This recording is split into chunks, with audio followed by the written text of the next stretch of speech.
ভারতের সংখ্যালঘু মুসলিম সম্প্রদায়ের প্রতি নির্যাতন বন্ধ ও তাদের নিরাপত্তা নিশ্চিতের আহ্বান জানিয়েছিলেন প্রধান উপদেষ্টার প্রেস সচিব শফিকুল আলম। তবে সেই আহ্বানে তাল হারিয়েছে ভারত সরকার।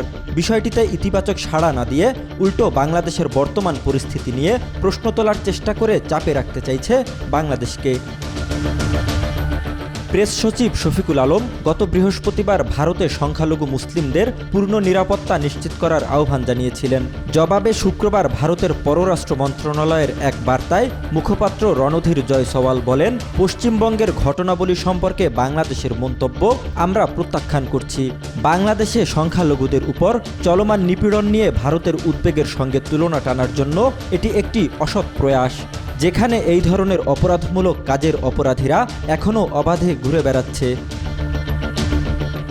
জয়সওয়াল আরও বলেন, এ ধরনের অযৌক্তিক মন্তব্য করার পরিবর্তে বাংলাদেশ তার নিজস্ব সংখ্যালঘুদের অধিকার রক্ষার দিকে মনোনিবেশ করলে সেটা আরও ভালো হবে। এদিকে গত সপ্তাহে মুসলিম অধ্যুষিত মুর্শিদাবাদ জেলায় নতুন ওয়াকফ আইন নিয়ে প্রতিবাদ বিক্ষোভ চলাকালে সহিংসতা ছড়িয়ে পড়ে। মালদা, মুর্শিদাবাদ, দক্ষিণ 24 পরগনা এবং হুগলি জেলায় এই বিক্ষোভ ছড়িয়ে পড়লে আগুন লাগানো, ইট পাটকেল নিক্ষেপ এবং রাস্তা অবরোধের ঘটনা ঘটে।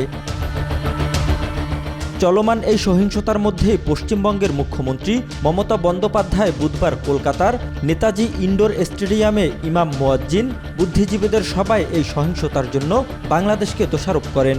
মমতার দাবি, বাংলাদেশের অন্তর্বর্তী সরকারের প্রধান উপদেষ্টা অধ্যাপক মোহাম্মদ ইউনুস এবং ভারতের প্রধানমন্ত্রী নরেন্দ্র মোদী বৈঠক করে চক্রান্ত করে সেখানে অশান্তি লাগিয়েছেন।